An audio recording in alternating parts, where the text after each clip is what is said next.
in the house. Gonna shake it up and change it. Shake it up. Take it all and rearrange it. Just a little bit. New plan of the same. We've got Corey in the house. All right. Hi, this is Ashley Bowser here. I guess I don't really call myself Ashley Bowser anymore, so this is Politeratica signing in. As you probably have heard, news on the Republican grapevine is that Meghan McCain, our favorite McCain, is allegedly talking about quitting The View. Of course, I'm ad-libbing here, so mind you if I'm just saying a little ums and ers right now, but based on my predictions that I've already made so far about this situation, is I've said that the controversy that Meghan actually creates for herself on purpose, mind you. We all know that what she's doing is on purpose. It's calculated, it's technical. She wants people to talk about her, but she's now realizing that people are not actually talking about her the way that people should be, or the way, not the way people should be.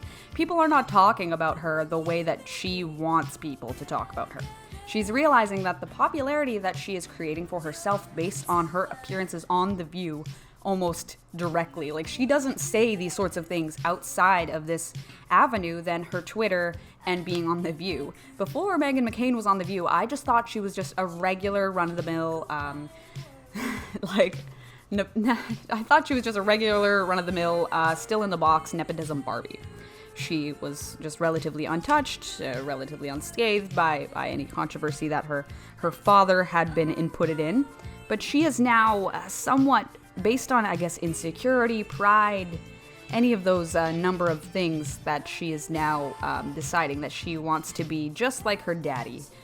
She wants to lie, she wants to inflate, she wants to warmonger, she wants to fearmonger, she wants to be the kind of bad Republican that John McCain was. And I guess in a lot of ways, I respect Republicans. I say that a lot. I really like the idea of traditional values if they were actually upheld by the people who talk about them. There's nothing wrong with, having a family and doing these things and living for your family and for your friends. That's of course a great idea, but it's not necessarily a great way to structure a government, because government is almost supposed to be kind of like a robot. You input information and it exports a unbiased, unapologetic view of how things should and can be.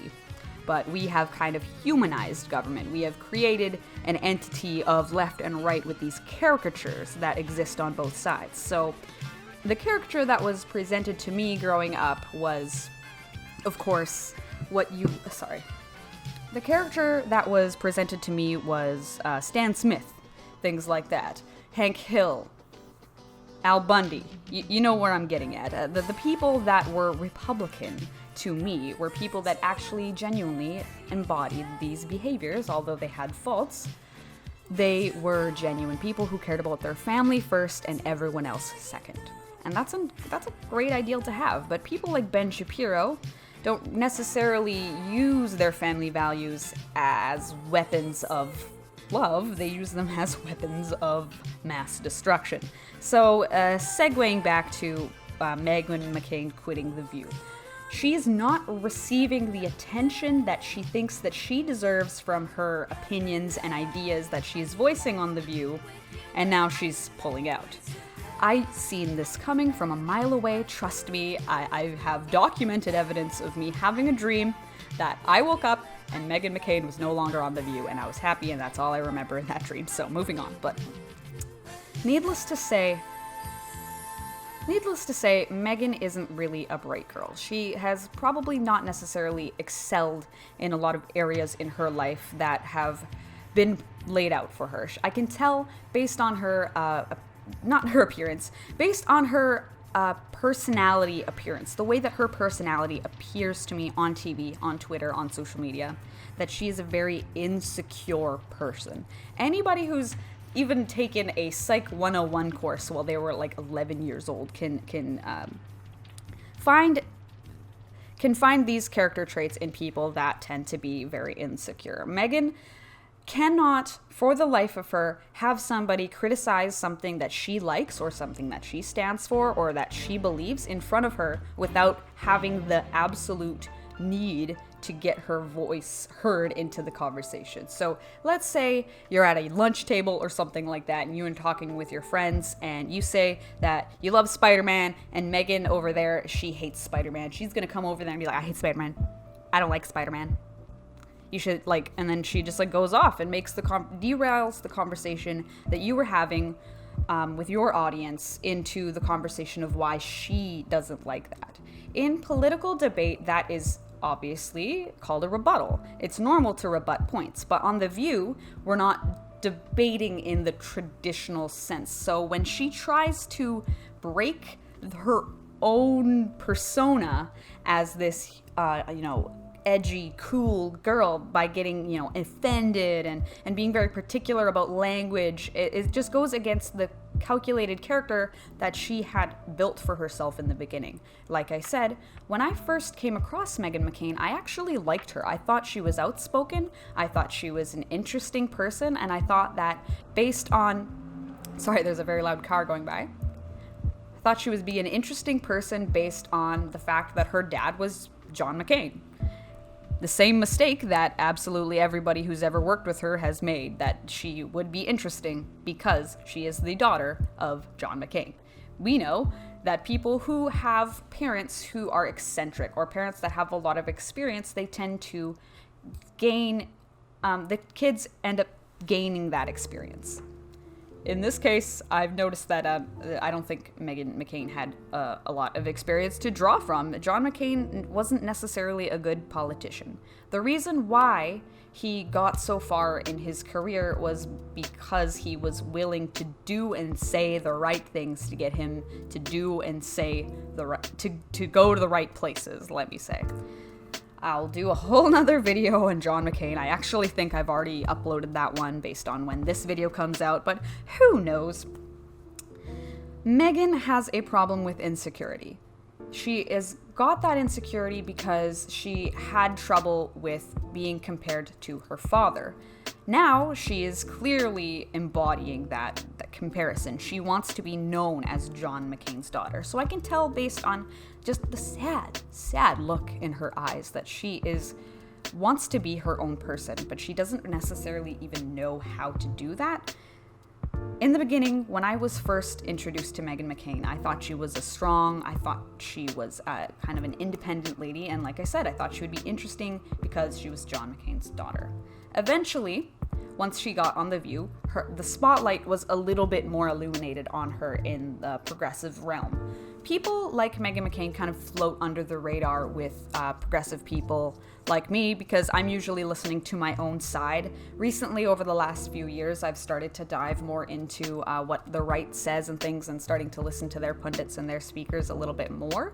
But for a long time, I was in a big, fat, liberal echo chamber, and the only things that were barking back at me were the exact same beliefs that I had. That's why a lot of I love the Young Turks. I've been watching them since I was 10 years old.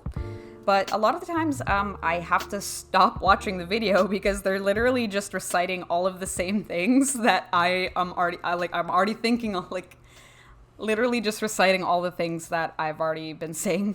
So sometimes I'm just like, oh, well, that's unfair. They made a video on something that I already made. I made this video first. But anyways, moving on. So when you're in an echo chamber, it's hard for you to find out when you're in an echo chamber, it's hard for you to find out what the right believes or what the opposition believes. So I definitely recommend, if you haven't already, go to the other side. If you're on the right, you're on the left, or you're one of those weird centrist individuals, just go watch something that you disagree with. I watch Tucker Carlson all the time. I've learned to love and to hate him. He's a troubled individual. Oh, Tucker. Someone's gotta tuck you in. Oh, God. Okay, anyway. Where was I going with this? I'm ad-libbing right now, so this is gonna be a weird video. Yeah, watch the opposition. So when Meghan McCain actually made her first appearance on The View, she decided to use the song Confident by Demi Lovato, which has confidence, makes you feel confident because she's insecure. She wants to feel confident. Why else would the producers or her use a song like that? But maybe, just maybe, I'm reading a little bit too much into things, but I digress. Going forward from the different appearances that she's had over the years, there's been a lot of really iconic things that she's said and lied about, and I feel like doing a top 10 video of like the top 10 ridiculous Meghan McCain moments would be really good for this channel, but I don't know if I really want to sit through all of those. But ever since probably about mid-2017, the snowball effect has really been going for her. Her image that was originally more akin to Tomi Lahren, who is a little bit like, I hate her, but she's a little bit more level-headed with when she chooses to use emotion to manipulate the audience. Meghan doesn't really know when to stop or when to go. Tomi has a very calculated effect, and that's why she's gotten so far in her career so young. She's like the same age as me, and trust me, it bugs me every goddamn day. Like, if I could just lie through my teeth, I'd be in the same goddamn position. But I could never do that. I just couldn't. But yeah, she just doesn't have the same respect in her respective community that Tomi has, which is a weird sentence to say. So it's just okay. Meghan doesn't really know what to do with this newfound criticism. And Tomi is the epitome of criticism. She deflects it like a mirror. She's very good at not giving a shit what people think about her. And in a way, I really envy that. I wish I could give a little less shits about what people think of me, but not to the point where I'll literally tell people that slave reparations are like, oh God, I can't even get to the bottom of how racist that is.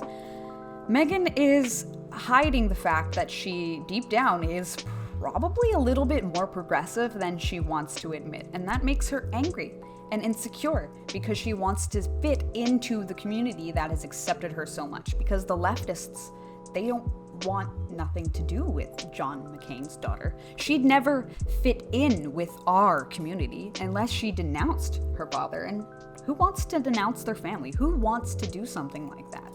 And realize that maybe her dad wasn't perfect. Maybe her dad did cheat on the girlfriend. Like, oh God, maybe her dad did start a war. Maybe her dad was interned in a war that he didn't need to be in. It's a lot to deal with for somebody. So instead of dealing with it, she represses it and she deflects it. The thing is I don't believe Tomi Lahren has any pain in her heart. I don't think she has loss. Meghan McCain is clearly torn up about her relationship with her dad. And I relate to that a lot because I'm torn up with my relationship with my dad, who also passed away. But guess what, Meghan? I didn't grow up with my dad. He wasn't there. I don't use him as a scapegoat every time that I need to make a point to somebody. It's not like that. That's not what loss is. So when she uses her father as like a prop in a conversation, and then in the exact same conversation, as I will overlay in the video here, as I don't know if you've seen this interview, but if you have, then you'll know what I'm talking about. She uses her father's death or her father's torture as a prop, and then immediately criticizes the left for using migrant children as a prop, or Jewish children as a prop in our rhetoric. Like we're using these children to further our leftist agenda when we're saying, I don't agree with locking children in cages. Like when she's using her father's torture wounds as a scapegoat to escape the conversation about migrant internment. It's so bizarre. And that can only come from a place of great conflict. People don't contradict themselves accidentally like that so often if they themselves don't really even understand what they believe. Tomi Lahren is like a machine. She is fed information and she repeats it. She doesn't think about it. She doesn't process it. The information that Meghan McCain is being fed, or the information that she is feeding herself, isn't coming out properly. It's being inputted and exported unevenly. And when you get a situation like that with a right-wing pundit, when you get a situation like that with a right-wing pundit, us leftists, we're gonna attack, and we have. The reason why attacking Tomi Lahren clearly does nothing, and Hassan Piker, Hassan Piker, is it Piker? I'm pretty sure. Everyone says Piker, but I read Piker. So anyways, so Hassan is always has been on the Tomi train for years. It was one of my favorite form of videos, but as you've probably noticed, the Tomi takedowns have kind of Tomi taken down, because have kind of died down over the last few years, because it's an impenetrable fortress. There's nothing there. Nothing to debate, nothing to disagree with. It's just a right-wing talking machine. When I say the right-wing talking machine in my videos, that's what I mean. I'm not saying that she's stupid. A girl isn't stupid to get to the places that that girl has been. It just means that you're literally soulless and heartless, and that's a different conversation. That's a different conversation completely. Dumb people can be wonderful. Soulless people are not so wonderful. Meghan McCain, on the other hand, deep down, as much as I don't like her, as much as the horrible things that she's said on The View, that girl has a soul. And you can tell because she's always showing such deep, real, raw emotion. Whether or not she's using that deep, raw emotion to manipulate the audience, whether she knows that she's manipulating the audience or not, is up to debate. So when you have a girl who has such deep pain and says such grotesque things and has such a big spotlight on her, self-destruction is inevitable. We've seen it with a lot of different women, and it happens a lot with women. I always thought that Meghan McCain was a feminist. I don't know why. I just had that idea. Maybe just back in 2016 when I was a little less aware of who she was. I just had this idea. I saw her. She just seemed like that kind of person. And she's not. And when you get a mixture of feelings like that, I'm of course not the only leftist that had no idea who this person was, and we start hearing and seeing the things that we're seeing today, we regurgitate hate back where it comes from, because that's what we are. We're also mirrors. We're machines. The left machine takes hate and we export hate. And a lot of us progressives are kind of taking that and taking the hate and spewing love instead. But there's only so much of us going around spewing that love all over everyone's hate. So it doesn't really get everywhere. It's kind of like one of those sprinklers that's in the yard that goes up and down and up and down. You'll see it on the video. You'll see it. So basically, going back to the whole point of this video, this girl cannot take the heat that she's literally put upon herself. It's really hard for people to deal with the consequences of their actions, and Meghan McCain is dealing with the consequences of her actions. Maybe she's not going to get that next book deal. Maybe she's not going to get that next TV appearance. Maybe she's only going to get to embody the right-wing narrative that she's now painted for herself in the right-wing media and on The View. That's not a bad thing. I'm just saying that she's sold herself to the right, and she can't come back right away. It's going to take a long time before us progressives can forgive the kind of things that have happened on The View and the kind of things that this woman has and will say in the future. So basically, she has no other options. She's a right-wing pundit now. She's going to either get into politics, get into policy, go do something that isn't on The View. Maybe she'll get her own show. But I feel like in a way we've lost one. I don't know how to explain it. I'm sure I'll cut this part out of it because I'm just gathering my thoughts. So I guess in conclusion, the best benefit that we can gain from Meghan being on The View is learning that self-destruction on the right is inevitable when you are not a machine. Inevitable. Inevitable? Inedible. Inevitable. When you're not a machine, it's really hard to be unfeeling. And clearly Meghan has a lot of feelings, and she exports them all over the table all the time, and it's getting a little tired. And I think the producers are getting a little tired of the backlash that they would be receiving from the kinds of rhetoric that is coming from her mouth, because the other right-wing hosts on that site, on that show, they're not often as grotesque as Meghan is, and I feel like there will be pressure eventually. She's gonna say something. If she doesn't quit now, she's gonna say something that's just gonna go way too far, and The View isn't gonna want to be associated with that kind of stuff. So either she's gonna get fired or she's gonna leave, and I'm pretty sure she knows that, and that's why she's gonna leave. And I hate to be that guy, but I told you so. I told you so. I literally called this like 3 months ago. I knew this was gonna happen, because the controversy that she's creating for herself is just too much. I knew that she wouldn't be able to take the heat.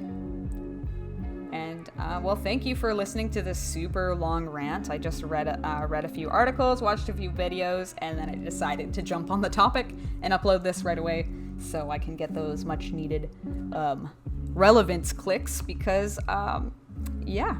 Anyways, have a spooky rest of your day, and this has been Politerotica. Back to you in the studio, Ken. Have a wonderful day.